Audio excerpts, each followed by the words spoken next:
A very warm good afternoon, dear students. Welcome to the another class of English. And today we are going to discuss our poem number 5, that is Aunt Jennifer's Tigers, written by Adrienne Rich. Dear students, as you might have guessed from the title, that this poem is about a lady who is a married woman, generally called as Aunt Jennifer, and it is also about tigers. So that means there is some sort of relation between Aunt Jennifer's and the tigers in this poem.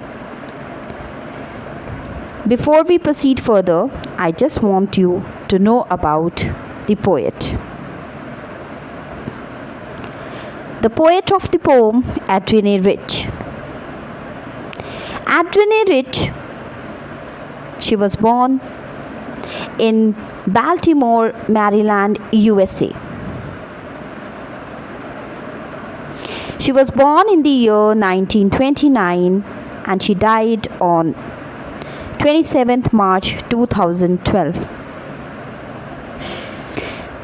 She was an American poet, essayist and feminist. Feminist who shows the sides of women, the different sides of a woman, who writes about women, who works on women. Feminist. She is widely known for her involvement in contemporary women's movements as a poet and theorist. She has published 19 volumes of poetry, 3 collections of essays, and other writings. A strong resistance to racism and militarism echoes through her work. The poet Aunt Jennifer's Tigers addresses the constraints of married life a woman experiences.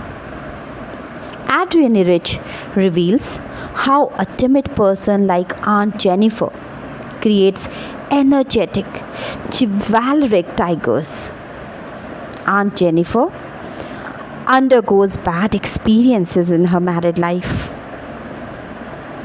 The poet reveals the ordeals and hardships of the aunt's married life. Her first collection of poetry, A Change of World, was selected by renowned poet W.H. Auden for the Yale Series of Younger Poets Award.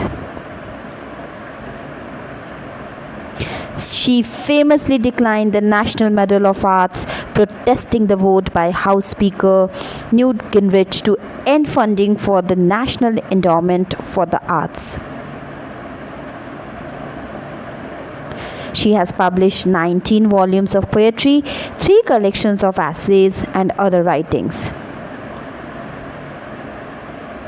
Now let us quickly have an overview of the poem. The poem Aunt Jennifer's Tiger addresses the constraints of married life a woman experiences. It is a very structured poem. Each verse contains exactly 4 lines. Every second line rhymes with the previous line. Now, let us talk about the theme of the poem. Aunt Jennifer's Tigers sounds like a ball of good times, or at least some big cat themed.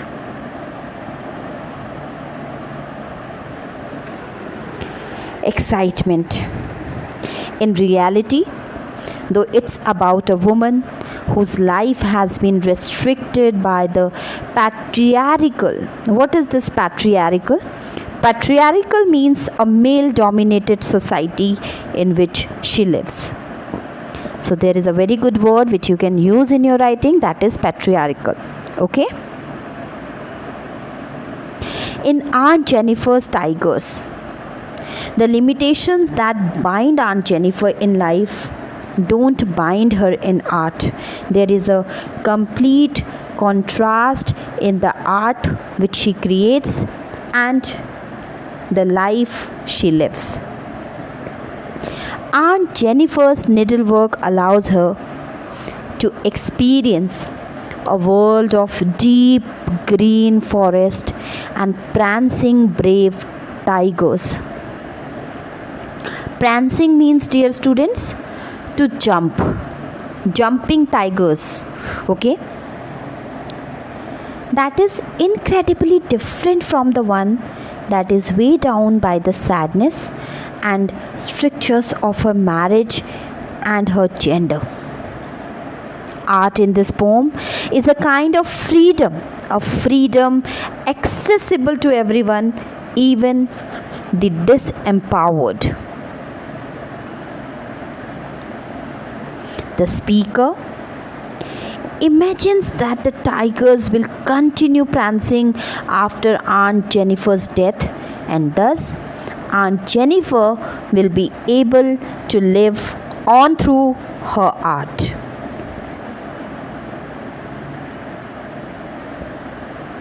If I speak in simple language, so dear students, in this poem, the theme of the poem, the poet reveals the hardships and ordeals. What is the meaning of the word ordeals? Ordeals means beta difficult and unpleasant experiences. That is known as ordeals. So through this poem, the poet reveals the hardships and ordeals of Aunt Jennifer's married life. The image, the massive weight of Uncle's wedding band, suggests that Aunt Jennifer feels the heavy pressure of the ordeals of her marriage with the uncle. It conveys that Jennifer feels oppressed and victimized by her husband's dominance over her. The poet has also shown that even a timid person, timid means, I hope you know the meaning of the word timid. Timid means who is not courageous, who is not brave enough. So the poet has also shown that even a timid person longs to be brave, bold and dignified. Means he also wants to be brave, though he is not, but he desires for it, he longs for it. The timid Aunt Jennifer is timid here in this poem. The timid aunt expresses the longing to be unafraid through her tigers that she has created. The tigers prance and jump across the screen proudly and fearlessly, whereas she is squeezed and frightened by her husband in real life. The poet underlines the fact of superiority of art over life.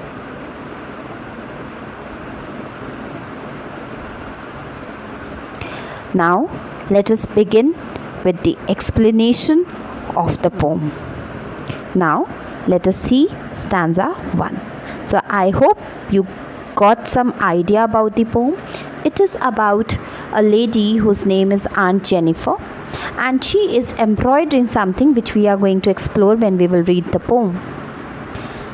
And she has created some tigers. Whatever she was creating, she has embroidered some tigers, and through that tiger she is trying to reveal she wants to be fearless like those tigers.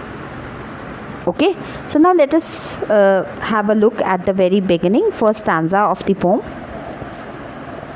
Aunt Jennifer's tiger prance across a screen, bright topaz denizens of a world of green. They do not fear the men beneath the tree. They pace in sleek, chivalric certainty. So before I move forward, I just want to tell you the meaning of the difficult word first. Dear students, so this is the first word, prance. Prance means to move quickly with exaggerated steps. Jump, to jump you can say. That is known as prance. Then topaz. There is another word, topaz. Topaz means a yellowish brown color. Topaz is a gemstone actually which is yellowish in color. So here topaz means color, yellowish brown color. Denizen.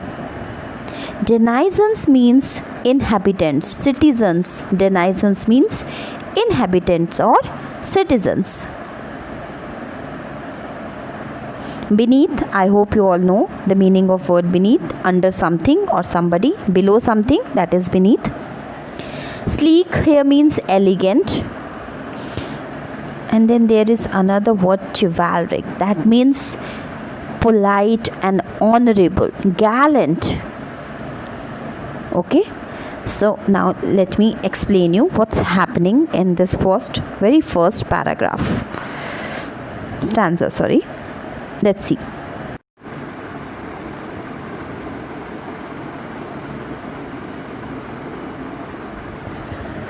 Okay, dear students, so after the difficult word meanings, now let us quickly move to the explanation.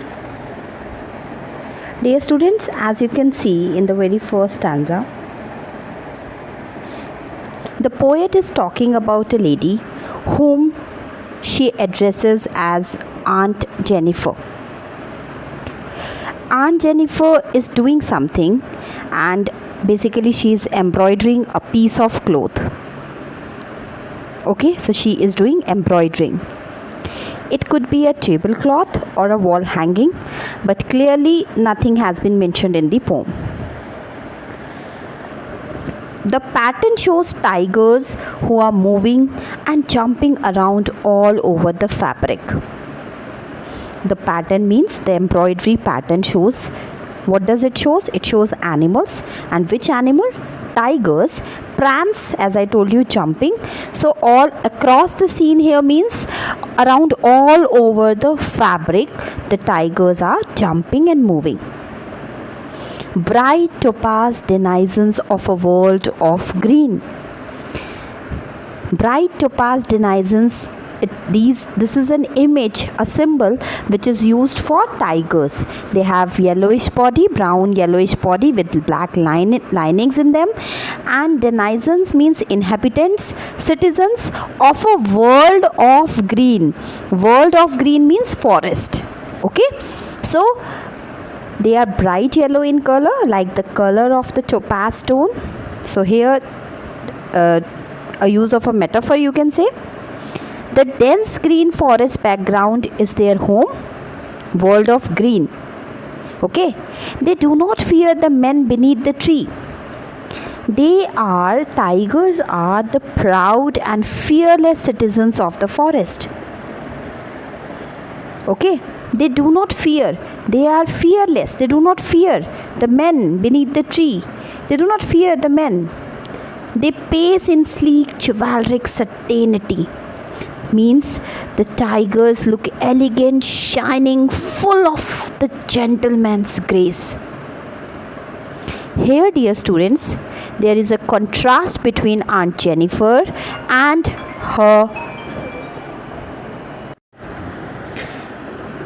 tigers. The tigers are fearless, but this lady who is embroidering them is not so. She is not fearless. She is timid. Okay, so the poet is describing a lady whom she addresses as Aunt Jennifer. She says that Aunt Jennifer is doing embroidery on a piece of cloth, which could be a tablecloth or a wall hanging. She has designed it with beautiful tigers which are running fearlessly in the green forest. She has described their beauty by comparing them with the precious yellow stone known as topaz. She says that they appear bright yellow in the green backdrop of the forest. Tigers are fearless and they are not affected by the presence of men. Here we can sense the contrast of behavior between the tigers and Aunt. Though the tigers designed by her are fearless, but she herself is afraid of her husband.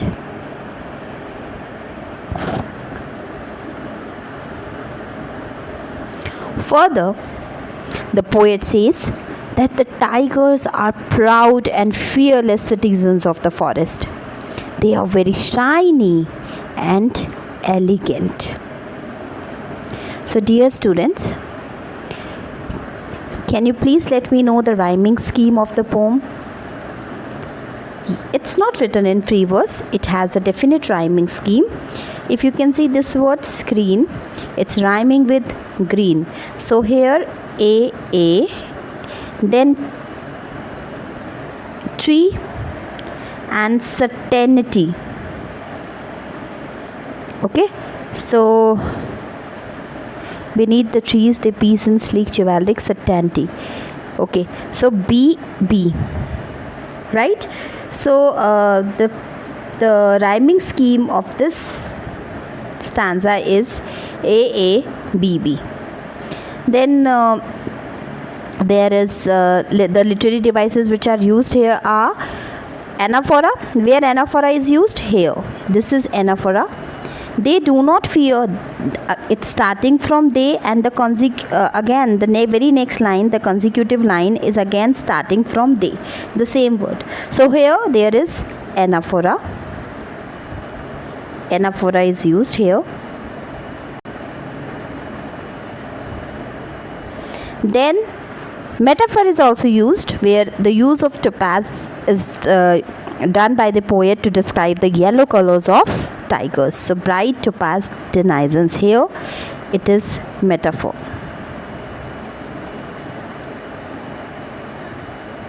Okay, so I hope the first stanza must be clear to all of you, that there is a lady, poet is addressing that lady as Aunt Jennifer. She is embroidering a tablecloth or something else which is not clearly mentioned, and she is embroidering beautiful tigers. She has chosen to embroider beautiful tigers because she herself is afraid, but she longs for that fearlessness. So that's why she has chosen those fearless animals of the forest, tigers.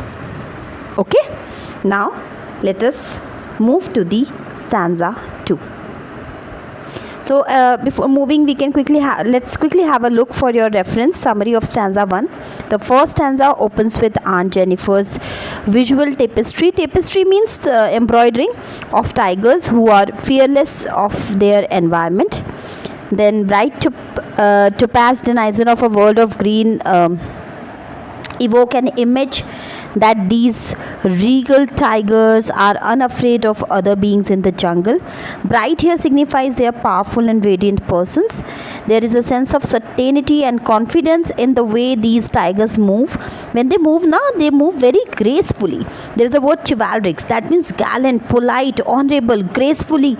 So they move gracefully. There is a confidence in their move, in their walk, that we are not afraid of anybody if will come in our way, then we are going to ruin him or destroy him. That sort of confidence they have. So the way these tiger moves, as can be seen in the line, they pace in sleek chivalric certainty. Okay, now let us quickly move to the stanza number 2. Right, so stanza 2, we are here. Aunt Jennifer's fingers fluttering through her wool. Fluttering wool. You know, this is an image, dear students. This image suggests what it suggests. It suggests the oppression of the woman. Aunt Jennifer finds it hard to pull the ivory needle. When we do embroidery, we use a specific needle. Ivory needle is there, if you would have seen, with which she was making her tigers. So she finds it very hard to pull that needle. Her hands were shaking, like quivering too much.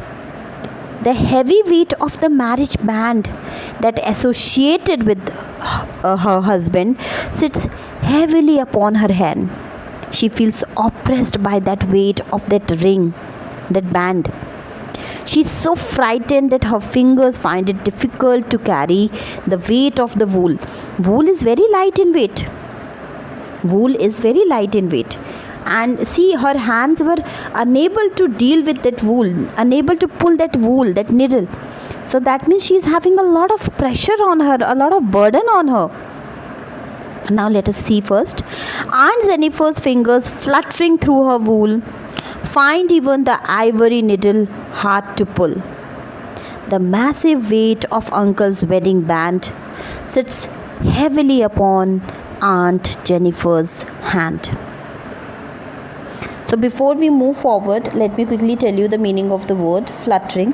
Fluttering means moving lightly and quickly. Okay? Fluttering means moving very lightly and quickly. The butterflies, they flutter. Okay? Then there is another word, massive. Massive means, dear students, very large or heavy, and you can say solid. Right? So I don't think there is any other difficult word in this stanza. Fine. So now see, dear students, what's happening here. The lady's fingers are trembling with the fear of her husband. That much she is afraid of her husband. Her fingers are trembling, shaking, shivering, quivering.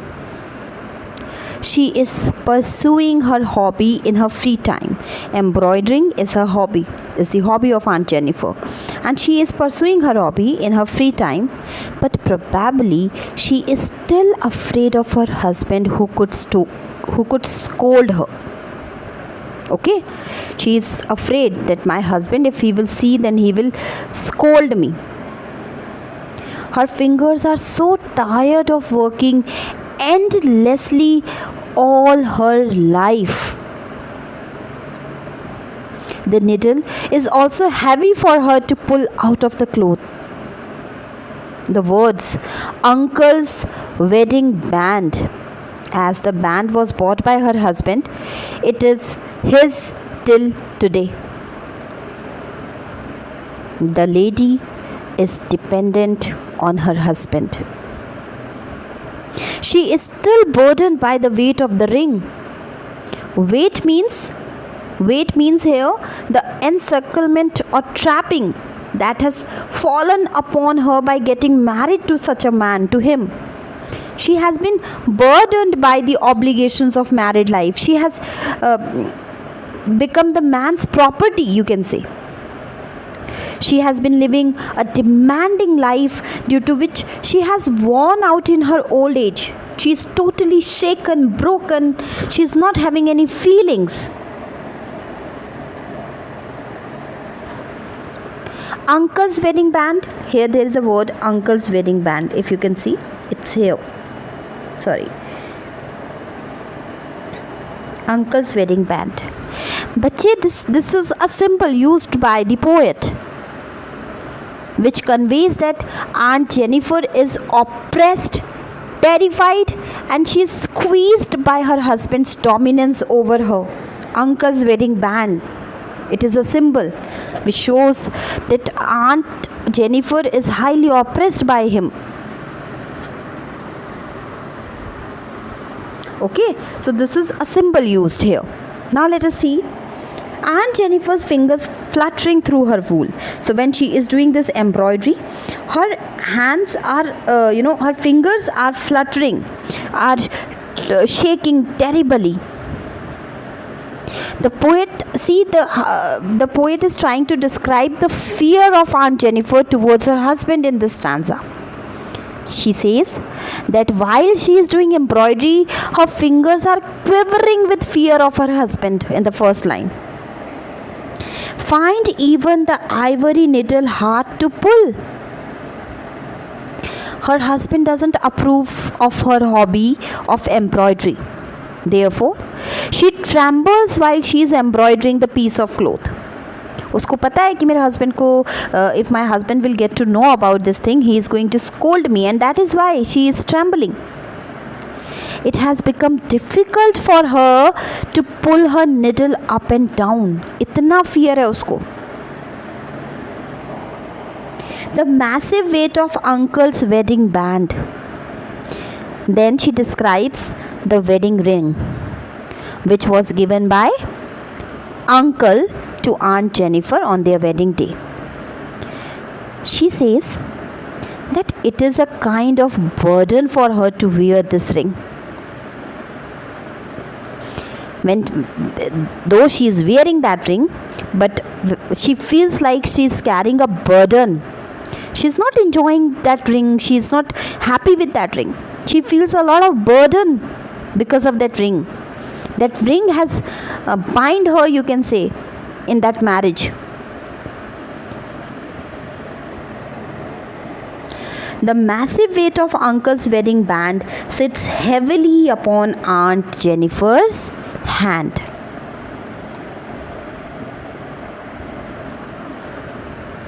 So she says that it is a kind of a burden for her to wear this ring. She has been tortured by her husband so much that the wedding ring, which could have been a beautiful gift for her, seems like a burden to her. She has faced so many difficulties in her married life that the little ring is described as a heavy band on her trembling fingers. This means that the ring is associated with some bad experiences in the form of torture she has faced because of her husband's dominating behavior. So dear students, that is our stanza 2. Now let us quickly discuss the literary devices which are used in this stanza. The very first literary device you can see here, let us quickly talk about the rhyming scheme first.